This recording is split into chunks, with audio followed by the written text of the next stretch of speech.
भारत के प्रधानमंत्री नरेंद्र मोदी ने सनातन धर्म के लिए अभी तक क्या किया है और अब उन्हें और क्या क्या करना चाहिए, इसके बारे में बताया रितेश्वर महाराज ने। जरा ध्यान से सुनिएगा। अपने यशस्वी और सनातन धर्म के और ह्यूमैनिटी के और भारत माँ के सच्चे सपूत श्रीमान नरेंद्र मोदी जी से एक ही इच्छा रखता हूँ कि वो सनातन विद्या बोर्ड तो बना ही दें। अमर तो हैं ही, अमर रहेंगे सदा। और अभी तो बहुत साल उनको इस पृथ्वी पर रहना है। वो चिरायु हों, दीर्घायु हों, वो शतक, अभी तो शतक आएगा। उनको बहुत समय तक भारत माँ की सेवा करनी है। वो भारत माँ के अद्भुत लाल हैं, उनके ऊपर उम्र का कोई प्रभाव नहीं है। वो श्री कृष्ण भगवान की तरह, मैंने कहा नहीं कि बचपना कभी जाएगी नहीं, तो शिशुत्व तो उनके भीतर में है। वो निश्चल प्रकृति उनके भीतर में है और वो भारत के लिए काम करेंगे। तो एक तो ये मैकोले ने जो हम लोगों को बर्बाद कर दिया, हमारी पीढ़ियों को, आप मुक्त करा दीजिए। छोटे छोटे शिक्षा में रिफॉर्मेशन करने से कुछ नहीं होगा। वो सब कैंसरस बॉडी में तेल लगाने के जैसा है। सत्य, बॉडी कैंसरस है। क्योंकि खुद मैकोले ने कहा है कि ऐसी विद्या पद्धति दे रहा हूँ, एजुकेशन सिस्टम, कि ये सैकड़ों साल तक मानसिक रूप से गुलाम रहेंगे। अब बताओ, जो मानसिक रूप से देश गुलाम हो, उसका क्या प्रगति, क्या विकास? वो क्यों नहीं तनाव में जाएगा?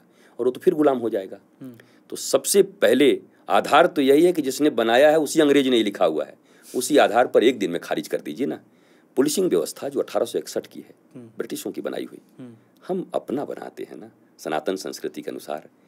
खूब सुंदर, जहाँ सजा मूल रूप से न हो, सजा के भीतर आत्म सुधार उसका लक्ष्य हो, सजा के भीतर आत्म सुधार लक्ष्य हो, ऐसी पनिशमेंट व्यवस्था बनाते हैं। तो सनातन की व्यवस्था सब अद्भुत है, मानवीय व्यवस्थाएं हैं। और ये नहीं, और दूसरी तीसरी चीज और मैं कह सकता हूँ कि सिविल कोड को लागू कर ही दीजिए। जनसंख्या का बोझ हम भारतीयों को आपस में लड़ा देगा। हम प्रॉपर्टी की लड़ाई लड़ेंगे, पानी की लड़ाई लड़ेंगे, विश्व युद्ध करेंगे। तो ये बहुत जरूरी है और मुझे लगता है ये करेंगे। लेकिन फिर कहता हूँ, शिक्षा बोर्ड अगर नहीं बनी सनातन की, तो आप ऊपर ऊपर पेंटिंग कितना कर लो, पर नींव में दीमक लग चुका है, फाउंडेशन में। तो दीमक वाला नींव हटाकर और नया फाउंडेशन डालने की जरूरत है। और ये फाउंडेशन सनातन शिक्षा पद्धति होनी चाहिए, आधुनिक विज्ञान के साथ।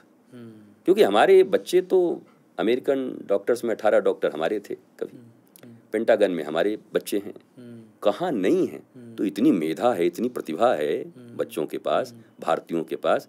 वो सब अपनी सनातन विद्यापीठ में लगाएंगे ना, और यहाँ से जो धारा निकलेगी सारे विश्व को प्रकाश देगी, उजाला देगी। चारों तरफ जो अंधकार हैं, लड़ाइयाँ हो रही, झगड़े हो रहे हैं, सब मिट जाएंगे। ये सनातन ही कर सकता है।